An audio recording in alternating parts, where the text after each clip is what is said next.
Hello, good morning and welcome back to another Monday. I hope you had a lovely three-day weekend. We had some gorgeous weather. Did you get up to anything different or special on VE Day? I know that I saw a Spitfire fly really low over my house a couple of times. I don't know if you saw that. And I discovered that a man who lives at the end of my street plays the trumpet, and he came out and played We'll Meet Again on the Street, which is a lovely old song that was sung during World War II. So yeah, let your teacher know if you did anything a bit different. I know Sorrel in my class sent me a photo of some rock cakes and some scones that she made for VE Day, and they look delicious. So this week in our writing, we're going to be doing something completely different really. We're going to be creating a time capsule. And if you're thinking, well, I've heard of that, I'm not quite sure what that is, there's a little video on the website today, a YouTube video, just showing you what a time capsule actually is. I'm not suggesting that you make a time capsule in the same way that the man in the video does, because he's got a special sort of metal box with a lid that he sort of glues shut, and I think he buries it underneath a tree or something, which you're not going to be able to do at the moment. But the idea is that this week we're creating pieces of writing to put in a time capsule, and it's up to you. You can just do the pieces of writing, or you can actually put them all together and make a time capsule yourself, which will tell your future self all about your experiences and your thoughts and feelings during this period of lockdown and home learning.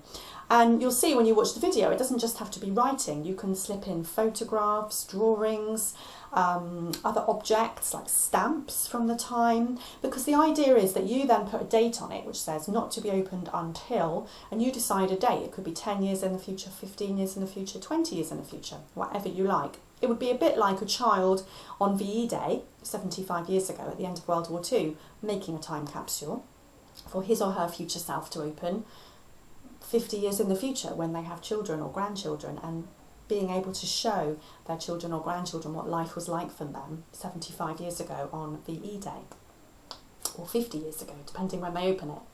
So today, the first piece of time capsule writing we're going to be doing is to write a bio, which just means biography. It's like a short piece of writing about you, and you're basically telling your future self what you were like however many years ago. And you might think, well, oh no, it's me. That's true, but you do forget stuff. I know, take it from me. You forget stuff about when you were younger. So it's going to be really interesting, if you do keep it, to open it in 10 or 20 years' time and remember things about yourself from this period. So there's also a little video on the website just for fun really, because I discovered that Peppa Pig has also made a time capsule. So you can watch the whole episode if you like. Your parents might walk in and wonder why you're watching Peppa Pig when you should be doing your home learning. But actually you only need to watch the first minute and a half, because that's the bit which shows you what Peppa Pig and her classmates decided to put in their time capsule for the future. There's also a grammar lesson to do today, which is all about run-on sentences. You know the kind I mean, those sentences that just go one after the other, and you just put like a comma to separate them all for good measure. Hopefully that will do. Just put a comma in between them all, and then it will make sense. So we all know that you can't do that in year 6. So there's a grammar lesson about run-on sentences, trying to avoid them. And there's also a checklist on the website. So just to give you some ideas of things to include in your bio. What are you actually going to write about?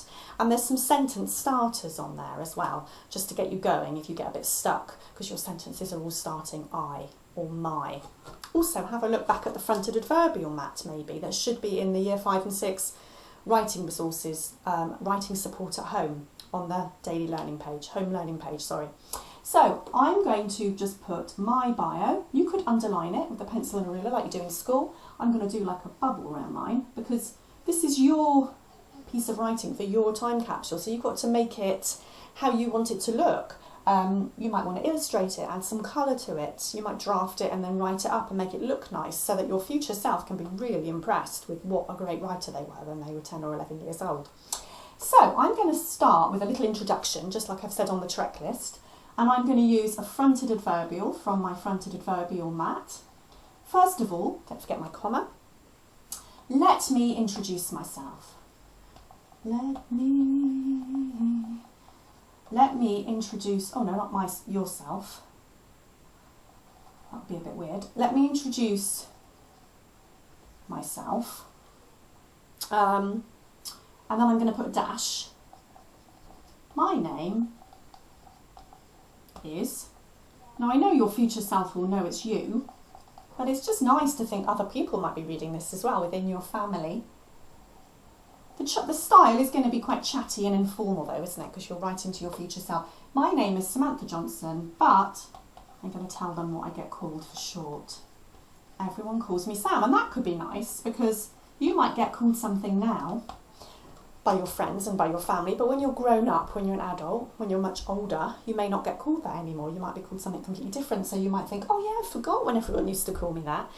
Oh yeah, I'm not going to put a full stop yet. I'm going to carry on with the coordinating conjunction, and I am years old. So obviously yours is going to say 10 or 11 years old. And then I'm going to finish my little introduction with a rhetorical question. What, running out of space, would you like, I'm going to write there, to know about me? Question mark for my rhetorical question. So that's just a brief introduction to my bio. And then I've given you some ideas on the checklist for things you could write about, and they could be subheadings if you want to. It's up to you how you lay it out. You could have a subheading with a paragraph, or you could have a subheading with bullet points. It's up to you. So you might want to write about your favourite things to eat, things you don't like to eat, your hobbies, your pastimes, what you do at home, what you do when you're outside, what you normally do when you're not in lockdown. Are there any clubs or activities that you would normally be doing outside of your home and now you're having to do at home on Zoom? Don't go into talking too much about thoughts and feelings yet about this time that you've experienced, because that's going to come up later in the week. So we're going to write a different piece of writing each day to add to your time capsule. And I think if you actually want to do this, it's going to be such a lovely thing to look back on in the future to remind yourself of this time. So yeah, don't start talking too much about things you've learned or experiences. Sorry, not experiences, but sort of thoughts and feelings, because that's going to be coming up in the lessons Tuesday to Friday. Today is really just more like facts about you, so that you can look back and remember all the things you used to like doing, what kind of person you were when you were 10 or 11 years old. So have fun with it today, and I'll see you again tomorrow. Bye.